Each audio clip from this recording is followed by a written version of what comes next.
The impacts of climate change and natural hazards on women and men can strongly differ due to existing gender inequalities. Studies show that this is caused by unbalanced power structures, discriminatory laws and customs, and unequal access to and control over resources. So when a disaster strikes, men and women often face different risks: shortages of food, a lack of privacy and safety, and gender-based violence are some of the impacts women tend to be more exposed to in post-disaster contexts. Yet, countless examples show how reflecting on the social construct of men and women can be an extraordinary asset.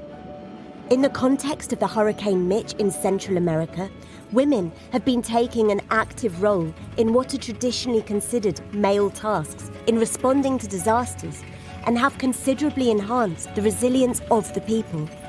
But although the gendered experience plays a major role in the disaster context, what do we really know about it? If women, men, and children are impacted differently, wouldn't it make sense to cater for solutions to their needs? As a response, the Ensure Resilience Global Partnership, at the highest level governing body, unanimously endorsed in September 2020 its Declaration on Gender. This signals to the international community the need to recognise and prioritise gender dimensions in the risk finance and insurance sector.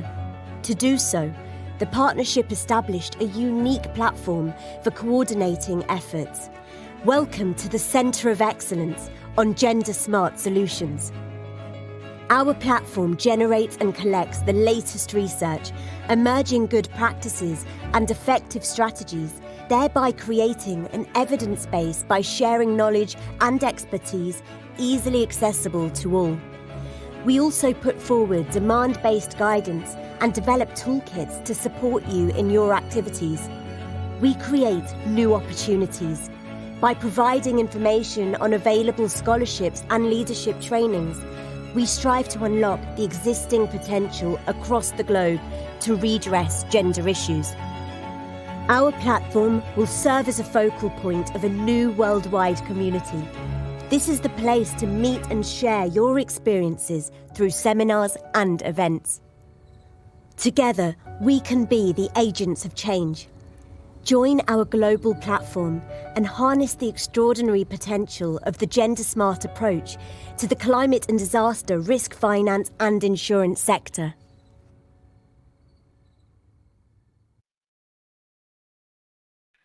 Good morning, good afternoon, and good evening to everybody who's joining us, depending on where you're joining us from in the world. You're very welcome to this EU-side pavilion event hosted by the Risk Informed Early Action Partnership, who I work for. My name is Emma Flaherty and I'm the implementation lead at REAP. We're really happy to convene this event at the EU-side events with Ensure Resilience, UNFPA, CARE International and the UK government, the Anticipation Hub and the International Federation of the Red Cross. The title of the event today is Why Invest in Gender Smart or Gender Sensitive Climate Action? And I think that the question really is why not? And we have a really great panel of speakers today who are going to explain why you should, and also how. We'll hear from CSOs, from international organizations, from governments, and also from financial institutions. So we will kick off very quickly. We actually had a quick video there from Ensure Resilience Partnership, who we'll hear more from today. But first, I'm very happy to welcome for the first opening remarks, Shoko Arakaki, Director of the Humanitarian Office of UNFPA, who are, of course, one of the leading partners highlighting the impact of climate change on women and girls. So we're very happy to have you here, Shoko, and I'm passing over to you now. Okay, thank you. Thank you very much, Emma. Good morning, good afternoon, and good evening, distinguished delegates and representative partners, colleagues, and participants. I'd like to thank you all for participating in today's session on why investing in scale-up gender-responsive climate action matters.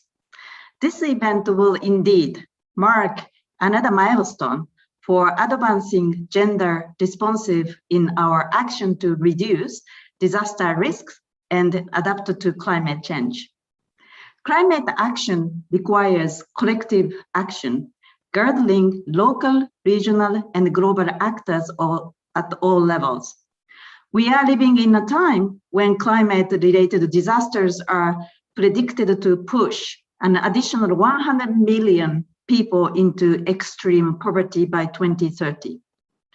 Climate-induced humanitarian crises indeed exacerbate existing gender inequality. 10 of the 15 countries most affected by the consequences of climate change have chronic humanitarian situations and then have most pronounced gender inequalities. Since the Paris Agreement, gender and climate change has been a focus area. However, the recent review of gender dimension in nationally determined contributions point out that there are significant gaps in critical sectors such as disaster risk reduction and then climate financing. The Sendai Framework for Disaster Risk Reduction provides us with a strong basis for integrating gender-based violence response and the sexual reproductive health based on the recognition of the life-saving importance of sexual and reproductive health and measure to address gender-based violence in emergencies. We also recognize the increasing need for strengthening anticipatory action, presenting a framework for adaptation and resilience building. Anticipatory actions offer opportunities to improve effort to prevent gender-based violence and to ensure comprehensive and safe services are available for women and girls affected by all forms of climate-related emergencies. We need to work with women and girls as allies and then as leaders for change, to give them a voice, to empower them through increased access, control over resources. We need to make sure women's organizations are engaged at all levels of climate change conversations, initiatives, and then actions. So far, we have made many efforts and progress to adapt to climate change, but it is time for us to revisit whether these efforts have really been effective towards preventing this disproportionate impact of climate change on the vulnerable and marginalized populations, especially for women and girls. As UNFPA, we will continue to work with partners to promote an increase and monitor continuity of gender-specific services and then ensure they can withstand shocks from climate change and work to mainstream gender-responsive policy into national adaptation plans and the national legal frameworks. We share the commitment towards strengthening synergies to scale up gender-responsive anticipatory action and risk financing, and the stimulation of continued learning, technical exchange, and in coordination among all actors, including government, humanitarian, and development actors through all the partnership initiatives. So let us take gender responsiveness for climate action to the next level. I'm very much looking forward to a fruitful session today. I thank you again for our continued close collaboration and partnerships in this very critical topic. Thank you very much again. Shokar, thank you so much for those really strong opening remarks. And I think your point that it's not, our questions now are how do we scale up and how do we do more? So I would like to now pass over to our second opening remark speaker, which is Andreas Papakonstantino, who is DG at the EU for Neighbourhood and Middle East. And EU, of course, is a big supporter of this agenda, as evidenced by the fact that they're hosting us here today. So wonderful to hear from them. And over to you, Andreas. Thank you very much, Emma, and a warm hello from Brussels to all colleagues. First of all, I would like to thank Shoko and the United Nations Population Fund for her powerful remarks. Our thanks also go to the team of co-organizers of this event during the COP26, in the EU Pavilion, and I'm grateful for having me. It's very timely to discuss and also see anticipatory action through a gender lens, since we all know very well that climate change is not gender neutral. Climate and weather-related events and disasters have different impacts on women, girls, boys, and men. They have different needs and vulnerabilities. They face particular risks, and they don't have access to the same resources and services, and they develop diverse, very different coping or survival mechanisms, and possess at the same time specific capacities to support their families and communities during and in the aftermath of disaster. Adding to this, in most crises around the world, gender inequality makes women and girls more vulnerable and disadvantaged. And women and girls caught in humanitarian crises have less economic, political, and legal power, and therefore are less capable to cope with and are also more exposed to the effects of climate change. However, it is important to stress that women are not only victims, they are also very important agents in building resilience.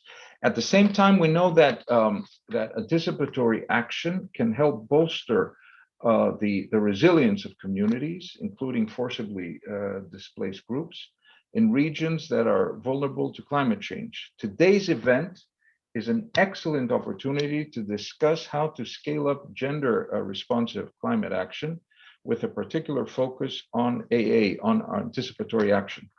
Since we are now in the second week of COP26, let me just say a couple of words about the recent contributions of the European Union on gender and anticipatory action to the UN Framework Convention on Climate Change.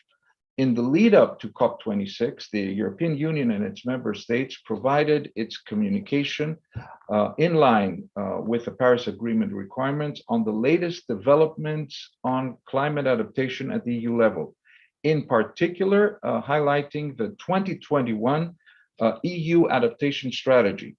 This strategy includes a commitment to mainstream conflict-sensitive, anticipatory, and preventive climate resilience and preparedness in relevant policies of the European Union and its instruments for external action, including EU humanitarian aid that I'm responsible for. We also have a long-standing commitment and have been working very closely and actively to integrate the gender perspective and promote the full participation of women in the design of climate policies. To respond to the different needs of women, men, boys, and girls, humanitarian assistance supported by the European Union must take consideration of gender into account. This means that we need to ensure a systematic integration of a gender approach into humanitarian aid as an operational requirement for effective quality programming.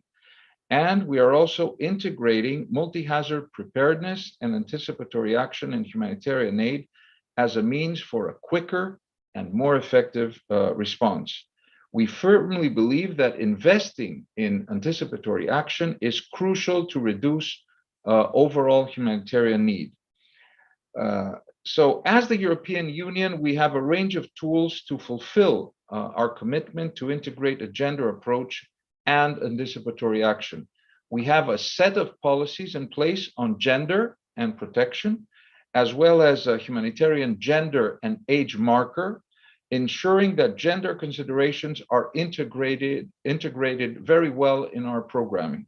We also have the renewed disaster preparedness approach, as well as a resilience marker, which should ensure that programming is based on a systematic analysis of risks, including climate-related risks. Our funding provides evidence of the practical implementation of our policies and commitments. For instance, during 2019 and 2020, we have allocated approximately 56 million euros in humanitarian aid to prevent and respond to gender-based violence, and 45 million euros to reproductive health. And in addition to the integration of preparedness measures into humanitarian programming, DG ECHO, my Director General, has also a separate funding envelope for disaster preparedness, through which it supports the strengthening of local preparedness capacities, including the implementation of anticipatory action. A gender-sensitive approach to anticipatory action is the way to go. As I just tried to highlight, the different vulnerabilities of women, men, boys, and girls need to be taken into account. Different gender groups can furthermore contribute with their unique skills to developing tailored anticipatory action approaches. And in furthering our work on anticipatory action and addressing the humanitarian impacts of climate change, it is imperative, absolutely imperative, that gender equality and women's empowerment continues to influence, shape, and drive our efforts. I wish you a very productive event and exchange on this very important topic. Thank you for having me once again. And thank you so much for giving your time. So really great, strong statements from both Choco Araki and Andreas Papakonstantinou. So thank you so much for joining us today. I know you're very busy and may have to drop off. So thank you very much for your opening comments. So we've heard some kind of framing discussions there from UNFPA and EU. And before we jump into hearing more from practitioners and voices from the ground, I want to frame the event a little bit today. So you probably have heard the phrases early action and gender mentioned quite a lot in the last 10 minutes. And if you're wondering, what does early action mean? What is anticipatory action? What is risk informed? What's the difference between gender and protection and all those things? Don't worry, because we have a really great diverse panel set up today where we will have people dive into a little bit more detail on what do we mean when we talk about gendered approaches to climate change, what is anticipation, and what does it mean when it has a gender lens on it. So we will have a really great bunch of diverse voices speaking on this. We also can take some questions via, if you're watching us in the live stream, we can have questions put to the panelists. So if you have questions as we go through the flow of events, do put them in. We'd really like to hear from people, and we have made some time at the end of the event to have questions and answers to the panelists. We'll also be sharing with you ways that you can follow up with us or stay in contact and stay informed on this, including resource pages. And we are, I think I speak for REAP, so the Risk Informed Early Action Partnership, which I should explain is a very broad church partnership with governments, both in climate vulnerable countries and in the global north, NGOs, international organizations, forecasting agencies, Met offices, everybody basically who wants to come together to act ahead of a crisis rather than waiting for people to slide into crisis. So that's why I'm here. That's why REAP is interested in this event. And we understand, as the opening speakers have said, that women and girls, for various reasons, need to be at the heart of how we discuss these approaches, not just as victims, but as change makers, as agents of change, and as stakeholders and as leaders. So that is why we have been really pleased to partner with partners such as UNFPA, who really bring that fine lens on gender in. And with that, the first speaker I'm going to pass over to is Ingo Piegler from UNFPA, who's going to talk us through a little bit more the meat of why do we really need to be considering a gender lens, both in terms of climate change and adaptation, in terms of how we discuss early warnings, in terms of how we plan and finance response and early action. So I'll pass over to Ingo, and then afterwards we'll hear from Cara Sheehan from the Anticipation Hub, who will explain to you a little bit the potted history of anticipation. So our anticipatory action. So between the two of those, they will hopefully get everybody up to speed before our next speakers. So Ingo, thank you very much for being here, and I will pass over to you. Thank you very much, Emma. Great to be here with all of you.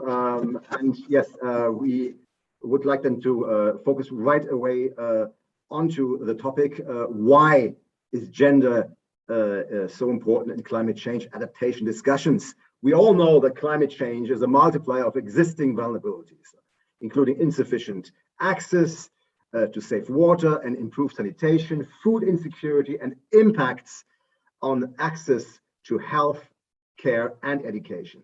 In addition, we also know that climate-related displacement and livelihood impacts are challenging, both for protection and the realization of human rights. Therefore, the climate crisis and gender inequality are very closely linked. Women too often bear the brunt of climate impacts, with their safety, health, and livelihoods being strongly affected. And climate change, we always remind ourselves within the greater context, is not gender neutral, and therefore those impacts are disproportionate based on gender roles and inequalities, such as pre-existing gender inequality and social marginalization increases, which will have a very negative impact on further increasing vulnerability to disasters.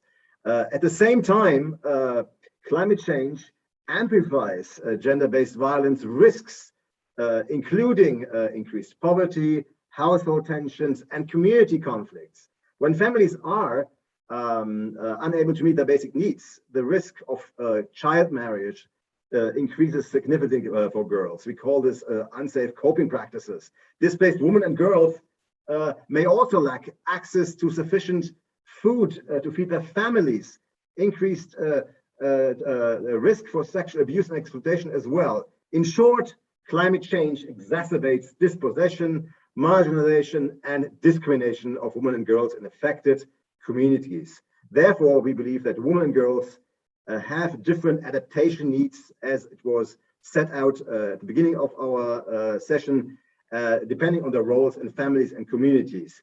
Without understanding these dynamics and including affected women and girls to set their own priorities, there's a great risk that those disproportionately impacted by climate change will be left out and left behind. There's thus a clear imperative that we focus on gender in climate change adaptation discussions. With regard to anticipatory action and early warning systems, today, most disasters are not unpredictable. We know this.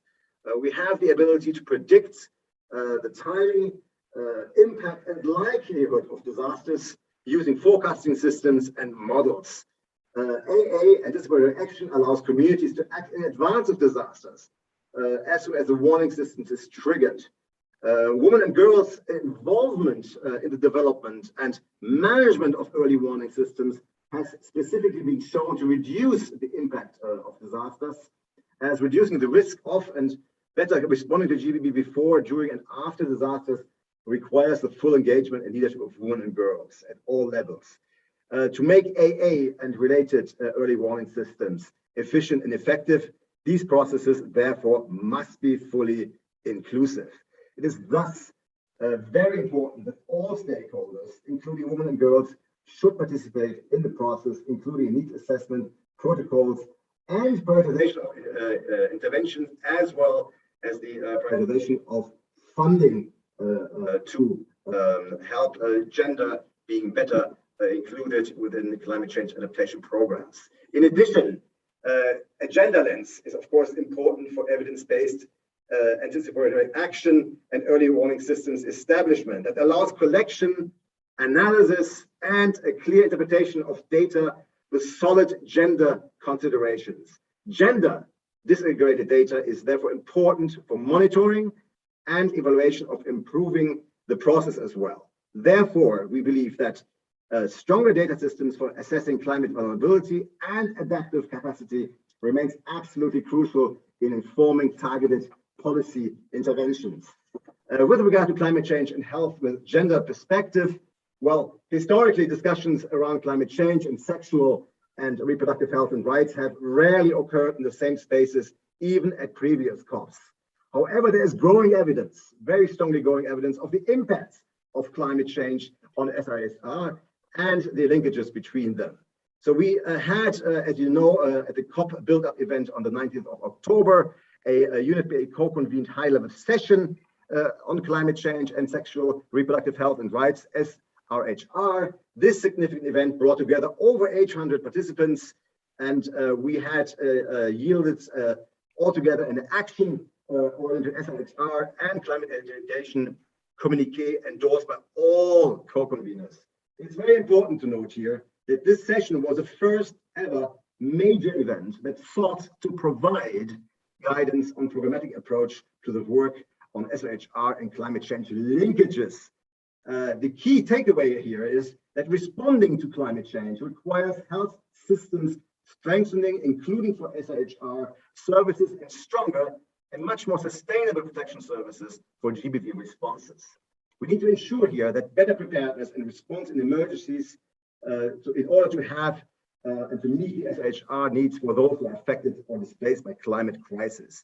There's a growing need for shared vision to bring the SRHR, gender and climate communities together around a common understanding and a truly programmatic framework for integrating SRHR into gender transformative climate adaptation strategies. The time is ripe, and I will end here. We need really an enhanced collaboration between actors on climate change, health, and women's rights to jointly and collectively drive forward a multi-pronged approach at all levels.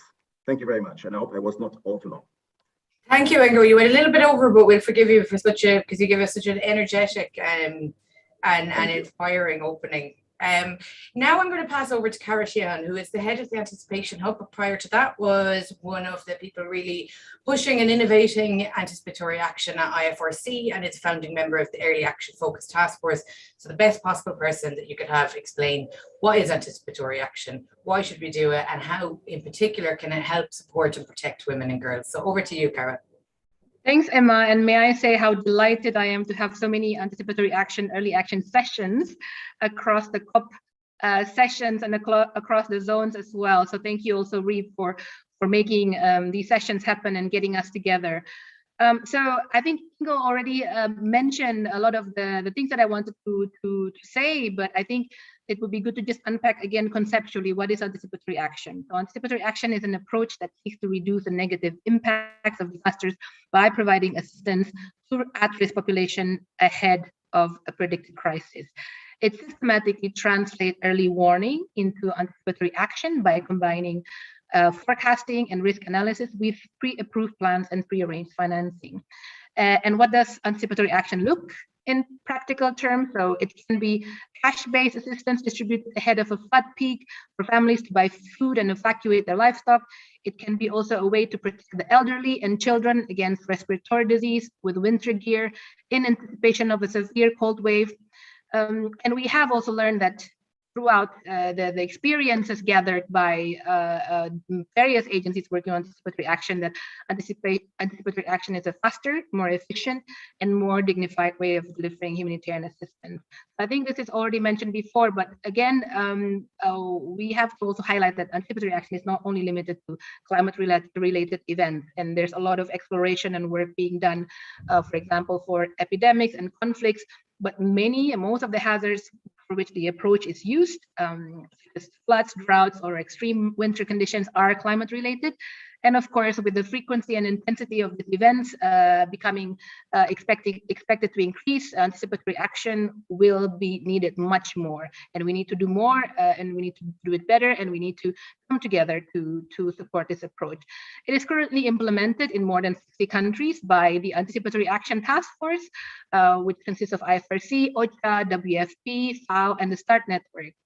Again, I think we have already heard about, and not only in this session, but throughout COP, about the inequalities and the different ways that women, men, boys, and girls are impacted by climate-related disasters. What I want to highlight here in terms of the role of anticipatory action is that we, with anticipatory approaches, are able to plan and agree in advance. So through understanding the specific vulnerabilities and the impacts of extreme weather events across gender, we will be able to, again, look at how these influences what we plan in terms of what kind of action would be appropriate, what kind of resources will be needed. So just want to also highlight the work of the Anticipation Hub. So Anticipation Hub is maybe the newer, let's say, initiative compared to the partners here. So we have launched in last December last year. It's a knowledge and exchange platform on anticipatory action, which brings together 80 partners and established by I4C, the Red Cross and Climate Center, and the German Red Cross. So we are really excited that a working group that will be co-chaired by UNFPA and I4C is going to start. This group seeks to enhance knowledge exchange, stimulate learning, and foster collaboration around gender, as well as issues of child protection and inclusion and anticipatory action. So do get in touch with us. I think we really, as again Ingo already said, partnership and collaboration is really key to make sure that we are designing the right solutions based on gender for anticipatory action. Back to you, Emma. Thank you, Cara. And I think that's absolutely correct. Partnership and collaboration and unique partnerships are the only way that we're going to embed these approaches and take them to scale. And I think that the Anticipation Hub and the Early Action Task Force, the Anticipatory Action Task Force, are a great example to us of how they've managed to mainstream through a humanitarian sector. So REAP is working really closely with those different actors so that we can do that same kind of mainstreaming in climate and development as well.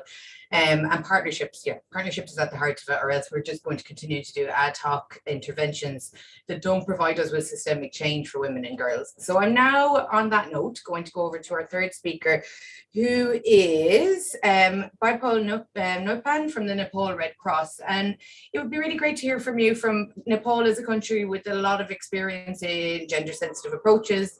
It's also one of the early adopters of early action. So it would be great to hear from your experience with the Nepal Red Cross about how do these partnership approaches support action on the ground? How do they better enable gender sensitive climate action and early action? So over to you.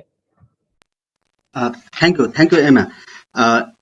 It is my pleasure to present Nepal Red Cross Society's meaningful approaches to anticipatory action, which brings a positive impact on women and children. Nepal Red Cross is one of the prominent humanitarian actors in Nepal for response to disaster and crisis, works in close partnership with Government of Nepal, UN agencies, Red Cross, Red Crescent Movement, and other humanitarian stakeholders. But it also works directly with communities at risk, involving community groups such as women's groups, youth groups, disabled people's organizations to develop adapted risk reduction, preparedness, anticipation, and response mechanism. As a result, all members of the communities are meaningfully included from design to actual implementation. In line with the idea of no one left behind, NRCS adjusts elements related to IFRC's approaches to protection, gender, and inclusion, known as PGI, in all emergency response operations and in development programs. But NRCS is also working on developing early actions to act in anticipation of floods or cold waves as part of a project on forecast-based action and shock responsive social protection supported by UN Civil Protection and Humanitarian Aid. In this project, NRCS supports the development of early action in close coordination with all stakeholders, including operations to use the existing social protection system to act in anticipation and in early response to the shocks. As a result, first time NRCS will use Nepal's largest social protection program, the Social Security Allowances, which is known as SSA, for disaster response. This system provides cash assistance to around 3.4 million people and targets demographic categories such as single, divorced, widowed women, and children under 5. Through this system, we will provide cash assistance to 100 people with disabilities that have either fully or partially lost their homes in the recent floods to support their basic needs for a month. To do so, we are collaborating with SSA officials at the municipal level. We will use SSA registry for targeting to spread for information, and money will be distributed into existing SSA bank accounts. This type of local partnership and using the social protection system enable us to reach the most vulnerable people in timely manner in anticipation and response. Beyond these SRSP elements, other early action were put in motion in recent floods. NRCS accompanied the early evacuation of 2,000 families, supporting separate private spaces for women and children, and providing ready-to-eat food. In partnership with UNFPA, Dignity Kits are also now pre-positioned in selected river basins for distribution as part of FBA mechanism. Let me conclude by saying that the proposed approach to anticipatory action and shock-responsive social protection for Nepal is, of course, still a work in progress. It will only provide relevant support for women and girls if it is built as we are currently doing, from the ground up with concrete input from the exposed communities and local authorities, based on their experiences of past floods and on their feedbacks on the accessibility and relevance of support provided. We strongly believe that the opportunities we are currently exploring with so many different stakeholders to act in anticipation will contribute to ensure a safer environment for everyone, including women and girls, despite the growing challenges posed by a changing climate. Thank you. Back to you, Emma. So much. It's always really important to hear from the ground and how these things actually look, and we don't hear a lot of that at COP26, so thank you so much. And keeping with that theme, we are going to pass over to, actually before I do that, I just want to let people know we're starting to drop links into the live stream chat so that you can hear or read a little bit more about the initiatives and the events that panelists are talking about, and of course so that we can continue the conversation after this, because events are not the be all and end all, it's the actual partnerships afterwards. So you should see now a link to the Anticipation Hub where you will be able to access all kinds of anticipation resources, but in particular some around gender. And Bipal mentioned social protection, which I think is something we'll hear a little bit about later, the intersection between gender, social protection and climate change. We'll hear more about that there, so do keep an eye on the chat box. But now I want to continue the theme of actually hearing from people on the ground, not the people discussing policy like us in meeting rooms, but people who are actually at the front line of this. And we're now going to hear from Eva Hariri Sua, who is a leader with a local NGO in Madagascar, which is somewhere which is obviously very much on the front line of the climate crisis. And we're going to hear from her about how do we actually make these approaches a reality on the ground. So over to you, Eva. So thank you, Emma, for giving me the floor. And it is a great pleasure to be here and to talk and to share Madagascar experiences in terms of climate change and gender. So speaking about climate change, Madagascar is the fourth most vulnerable country in the world and occupies the first place in Africa. But it is also a fact that Madagascar is low among the countries that pollute less. When we approach the topic of gender, it is safe to say that women are holding a very important place in the household, so they are in the community. In general, women are the ones who take care of the daily chores and the daily organization of the family. Women are also in the front line when it comes to daily care, the basic education of the children. Women are solicited to participate in the economy of the family, the community, and the whole country, such as farming, agriculture, or livestock. Yet, women are sensitively impacted by climate change and more exposed to it. Climate change magnifies the already existing gender inequality in Madagascar. Drought is causing very limited access to water. This causes several health conditions and a very poor hygiene, difficulties in cooking, no possibility to do laundry, and so on. Women are also severely affected in their livelihood and economic activities as climate change impacts their possibility to go into agriculture and livestock and produce food to their consumption and for the creation of income. Climate change affects considerably women's personal life and well-being as well. The women exposed to this natural disaster have limited access to information and to weather forecast information. Evidence shows that more women die from natural disaster than men. Both are affected by natural disaster, but not in the same way. So the capacity of copying is also different. Women are often neglected as contributors in the society and ignored as positive change makers in the environment of climate. Women have less place on the table to discuss the situation. So their voices need to be heard. And to do so, it is recommended to understand that the gender-based issues in climate change is real in Madagascar, and climate change is not gender neutral. And to consider more strategies of resilience and adaptation for women in the policy frameworks for a gender inclusiveness. It is also recommended to encourage policymakers to consider and introduce gender perspective into policy for risk management and risk reduction, and to open up the discussion and researches in community risk analysis and in national disaster risk reduction plan to both women and men to improve gender responsiveness, and to engage women and men, girls and boys, both from urban or rural communities as active participants in the process of local policy making by assessing each of their needs. It is also recommended to empower women by training them on gender and climate before implementing related projects. And after that, it is always recommended to tackle the interrelated concern in gender gaps and climate change as a whole and not as separate topic. So to conclude, Madagascar is currently updating a gender policy, and such policy shall consider climate change in its clauses. Advocacy is being also made to the government to integrate the climate disaster risk financing and insurance as well, which is a way to promote anticipatory action as well. And South of GKM, as a national civil society, is in the front line of this fight. So we do hope this will constitute a step forward to a real climate equality and a real climate justice. Thank you. Thank you so much, Eva. That was really helpful and just really insightful in terms of how complex it is on the ground to have a gender lens. It really does start from the early warnings all the way up and beyond, and way after the droughts or whatever have happened.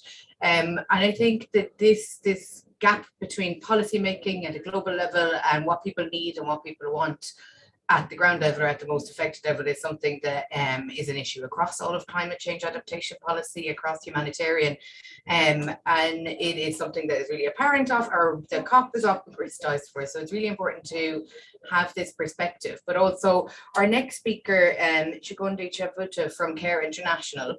I would like to ask you, you're working for an international INGO, but it's one that is very known for partnering with women-led organizations and really trying to be partner focused. So it would be great to hear from you what you think, what's the role of international CSOs and international partnerships like REAP or like Anticipation Hub? What's our role in enabling women-led local action or national action? How can we be facilitators and enablers rather than a hindrance? So over to you, Chigonde. Thank you very much, Emma. The question on the role of CSOs is really to ensure that, as we have heard from Madagascar, the role of locally led women organizations is quite critical because they are the ones on the front lines. They are the ones that are the first responders, but also they are the ones that face the brunt, as it's been shared earlier. So as international CSOs, our role is really to enhance knowledge, really build the capacities, and involve the women-led CSOs with other stakeholders in climate and disaster risk financing and insurance policies, ensuring that they are part of the processes and initiatives within their countries, as we have seen happening in Malawi and Madagascar. We also see the role of international CSOs there to really enhance the coordination of different stakeholders on climate disaster risk financing, on insurance policies, processes and initiatives, being mindful of what the communities are saying and having that community-led angle in all these initiatives.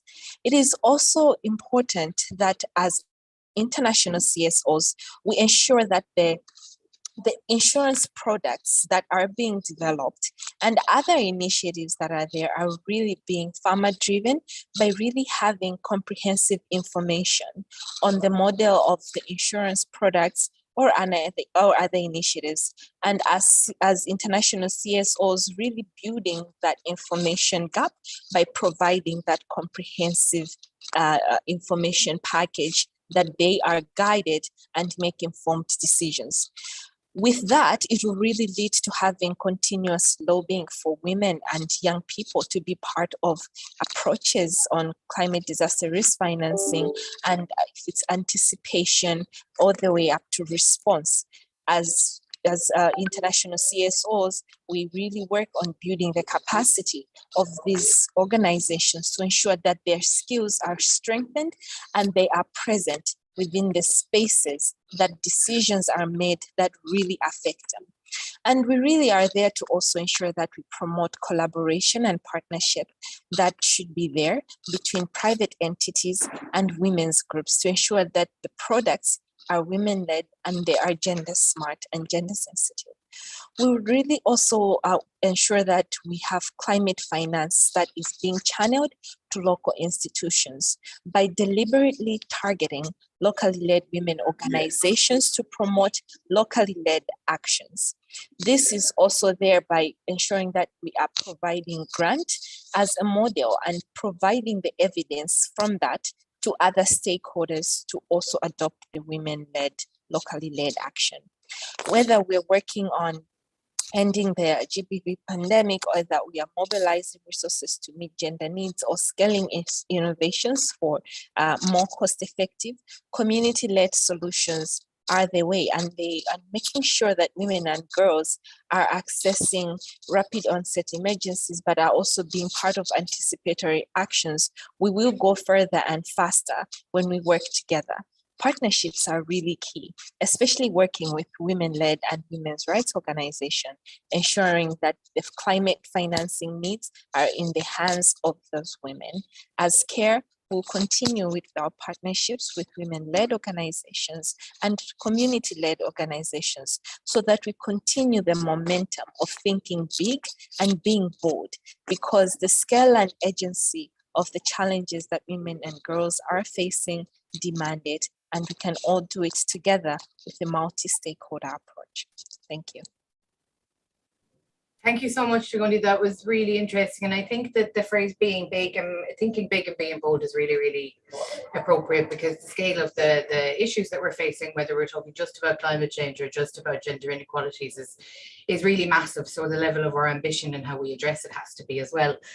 That is a good time for us to hand over to Heather Kindness. Heather Kindness is the team leader for social protection at the Foreign, Commonwealth and Development Office of the UK.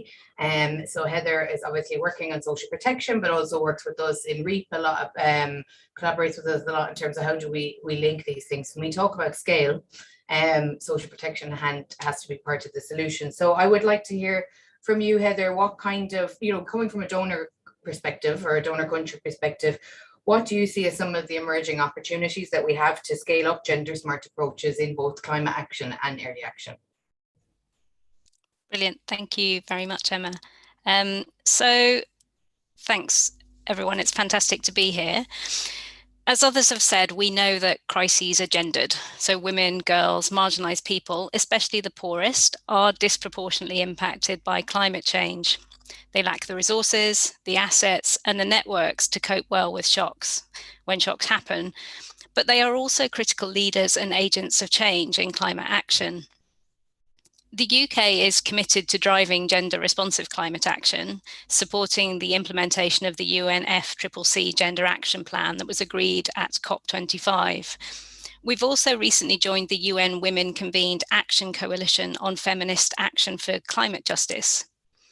We fully support the focus in the UNFCCC Gender Action Plan on increasing women's participation. However, we also need to ensure an equal priority is placed on gender responsive adaptation.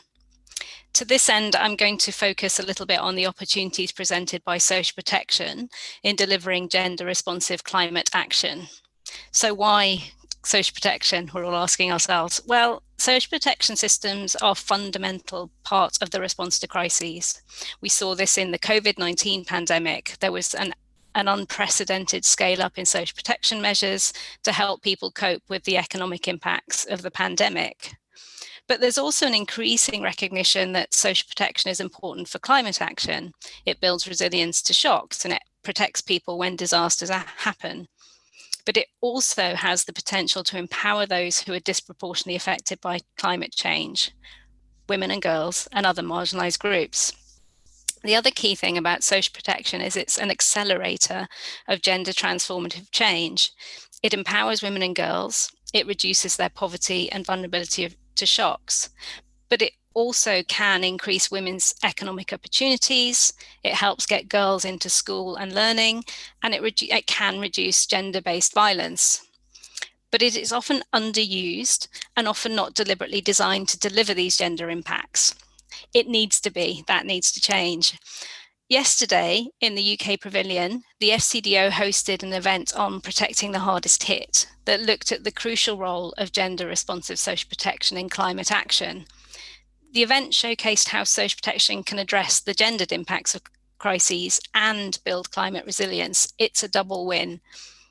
In yesterday's session, Secretary of State Anne-Marie Trevelyan set out 6 priority areas to maximise the potential of gender responsive social protection.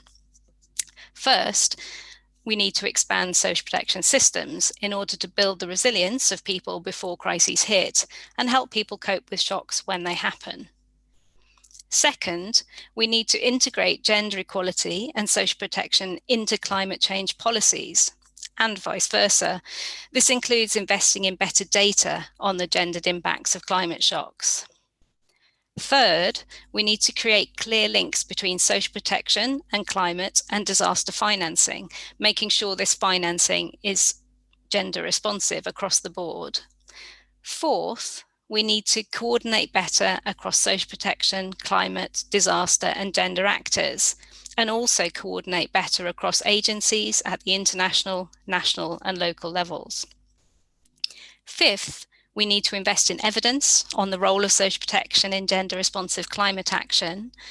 And sixth, last but by no means least, we need to actively partner with and listen to those most affected by climate change when we're planning for climate-related disasters and when we're involved in social protection responses to crises.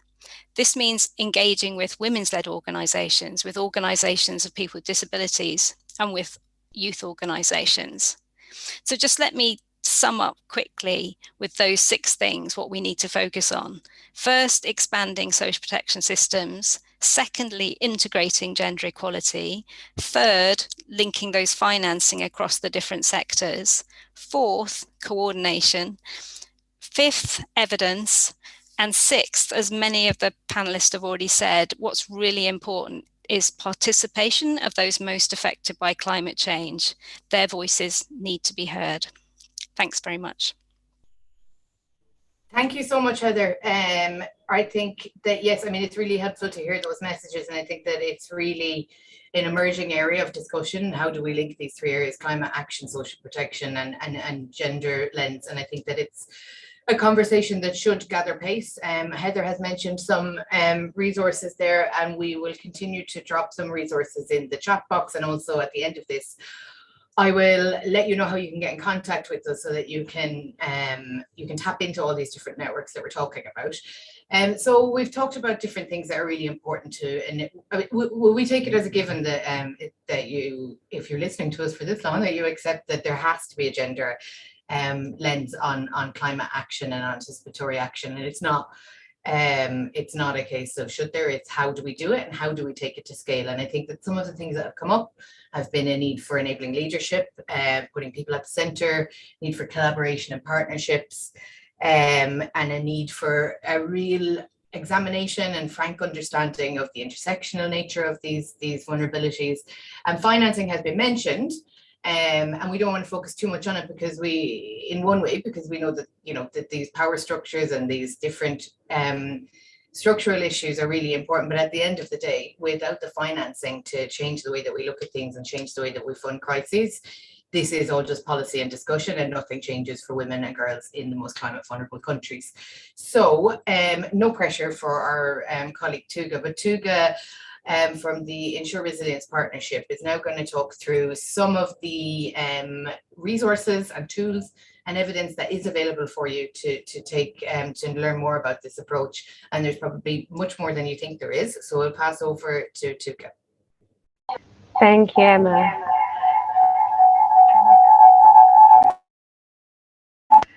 Thank you, Emma. So, sorry, we're having slight technical problems here. Yep, that's good. Sorry about that. So yeah, thank you so much, Emma.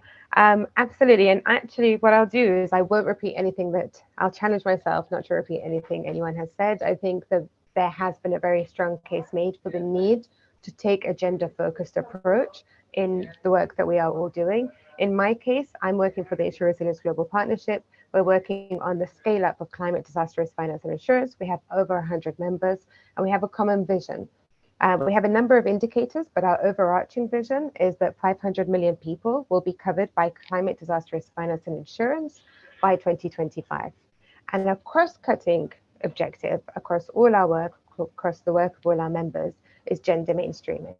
And when we started to look at this, it became apparent very quickly that was not necessarily well understood. So there's great intention among members of our partnership to really drive forward a gender-informed, gender-transformative agenda when it comes to their work.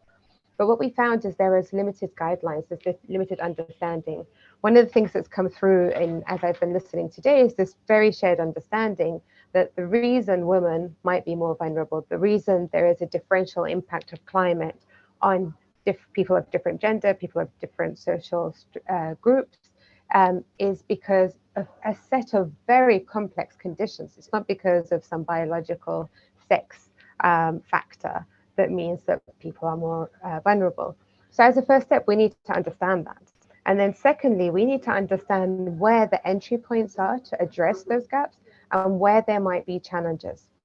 And so we commissioned some research to begin with, and we found that where gender considerations were in place, they remained rather vague across the programs. And so through a series of interviews with members of our partnership, we found that there was acknowledgement that this knowledge was missing, there was a major knowledge gap, and there was this request to really drive forward a consolidated agenda, a coordinated plan to fill those gaps. And what came out of that is two things. We operate at a political level.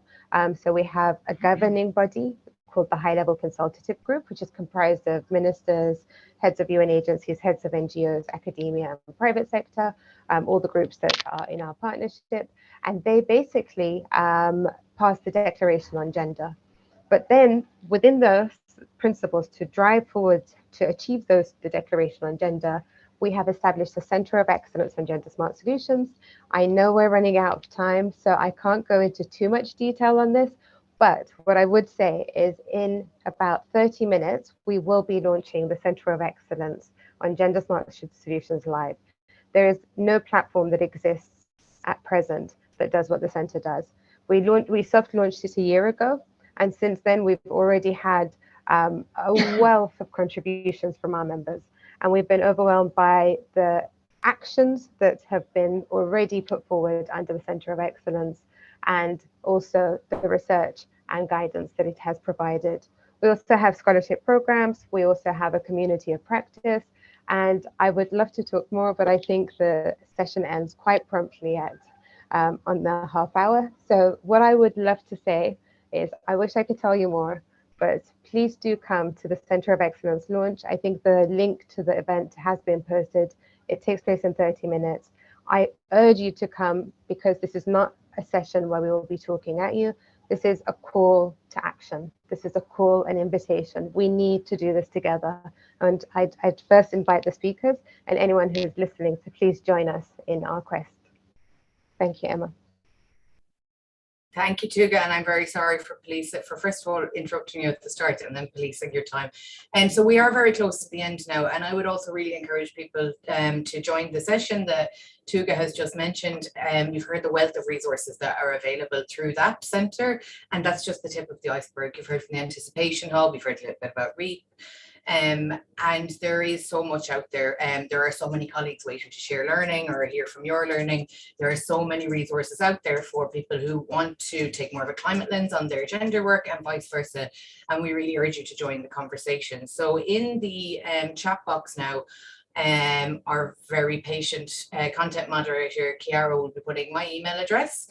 and also the REAP website. So I would really encourage you, if you've heard things that you want to hear more about, or you want to speak to people or join any of these groups that we've discussed, please get in contact with me. And we will filter your inquiries and your connections as needed, because we need more people in this conversation. We need to link up the conversations that are happening, because the louder that we are on this issue, the harder it will be for people to ignore it. So thank you to everybody for joining us, and we hope to speak to more of you again in the future.